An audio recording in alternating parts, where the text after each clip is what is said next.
There is a lot of it here.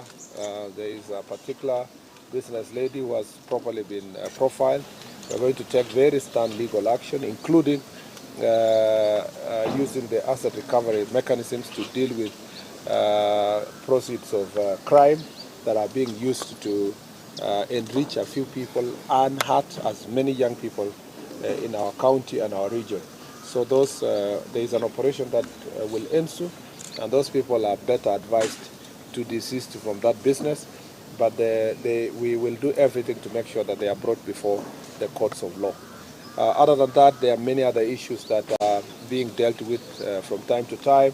There are other issues related to strength of police officers, issues about mobility, administrative units, offices that we will be thrashing out during this Jupala Salama today in Nyamira County.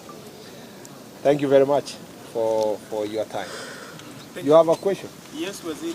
Maybe I should not take questions today. I'll take 3 questions. So introduce yourself and the question. My name is Stanley Ongwai from Standard Group. My 2 questions. One is you've just highlighted the issue of gender-based violence. Just a concern. Because the president launched the campaigns on femicide some days back. What have the campaigns made of the issue? Question number 2, you've talked about mobility. We have a serious challenge of mobility in police stations in this area, where we have one vehicle serving so many other stations. I don't know if it's something that you've a plan over, or it's something that you want to hear first and then you act. Let me start with the mobility issues. I will be addressing those issues during the Jukwa. I'll be very happy if the reporters can be there to cover those issues, including the procurement process that is ongoing for getting 3,000 vehicles so that we distribute among our administrators and the police stations. So that's, I think we have said that over and over again, even the strength, you know that today we have, I suppose, we were supposed to, but I hope we succeeded to advertise today for the recruitment of police officers, and based on that recruitment, we are going to improve our strength. This is the first recruitment under this administration, and since 2021, even we have not had police recruitment. That way, we are going to enhance our strength in the next 9 months when the recruits will have left the training, and I'm sure that we will fill the gap, which has been a big challenge for many of the police stations and police strength. On the question of femicide, is a serious issue. As I said, the President established a task force to work on that issue. The task force completed its work. There is ongoing crackdown and implementation on the issues of gender-based violence. And as I said, it is a conversation we must have as to why in some communities more prevalent to others. What are these cultural practices that are perpetuating these kinds of crimes? What can we do to make sure that we get rid of these heinous acts, especially gender-based violence, which is targeted on women, including FGM, including defilement of kids. Of course, men also are victims of violence.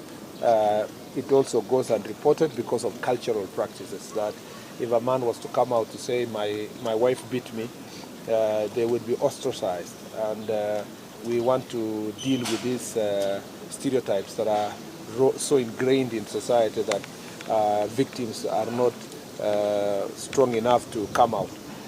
Some of the cases are as a result of mental health issues, use of drugs and alcohol. So as we do crack down on the part of alcohol and drugs, we also resolve the question of mental health that is also driving some people, spouses to kill each other, and in some cases even young people who are dating just by virtue that you have a girlfriend.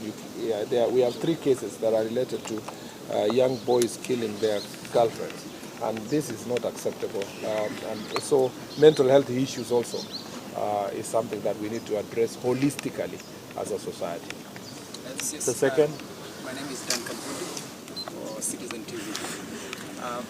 mostly when we have these murder cases within Busi region, most of the time they are linked to land issues. Yes. As a department of security, is there something that you think you need to do in terms of making sure that we curb these cases regarding land issues? Land is true, both in Kisii and Nyamira here, and a few other places, even in Siaya. We established that succession is a big issue. There is a big population, but very small land. So the problem is that families are fighting over who will take over this small portion of land. So succession issues are actually of great concern, and we think that the long-term solution is in the government plan on housing. If there is a region that will be the greatest beneficiary of housing project, is this region, and what is needed is now a plan. I think the Minister of Lands, in our recommendation, should roll out a plan for now land consolidation. People must be willing to own land as companies, or as family companies, and then you can live in one area, you can build one tall building. People need to appreciate that the law is in place. Sectional Property Act allows you to own one unit. You don't have to own the entire land. And because of the scarcity of land here, there has to be land consolidation in the long run. And this is something that is done in Kenya. It's not foreign. You go to Mwea, for example, and good parts of Embu, you'll find that Embu and Kirinyaga, those Mwea areas, the people are living in one area and they are farming together jointly to be able to protect the land. If everybody in Kenya will be allowed to continue subdividing land in this manner, we are not going to have a country which is food secure, and agriculture will soon, as an important contributor to our economy, is going to be under immense threat. So the solution is in the housing project.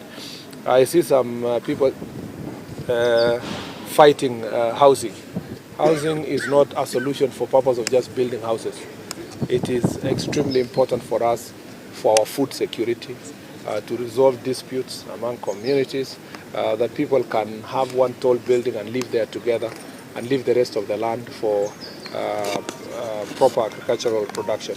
Even also going forward, in burying our loved ones, we need to stop this practice that everybody has to bury their loved one in their own piece of land next to each other.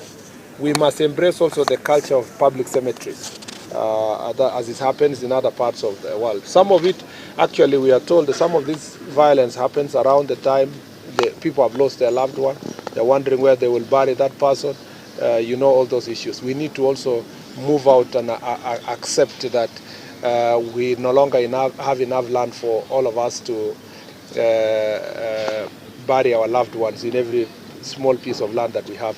We need to embrace the culture of public cemeteries that are well organized and that are well defined and well protected by the county government. The last question.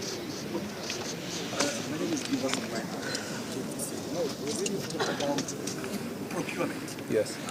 Your ministry, when you're talking, is quite heavy and also very demanding, and that means, the national police service and even all the other agencies or authorities, they're doing a lot of heavy procurement. Ministry, how much is the adoption or the absorption of e-procurement? We've had various challenges, even the Deputy President saying his office has been experiencing a lot of challenges. New system, how is it?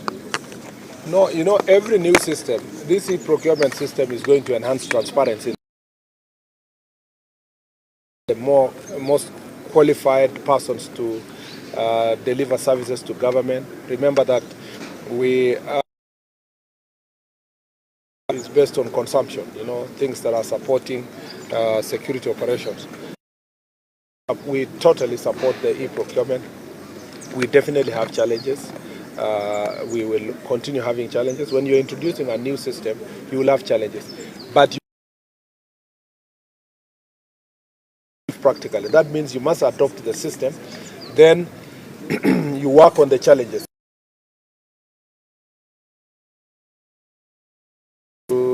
I was very happy the other day to approve the procurement plan electronically.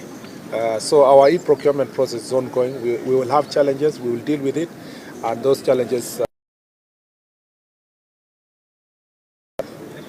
to have a better system that is more transparent. So, you can talk about the police. That was just announced. You didn't hear, I had already talked.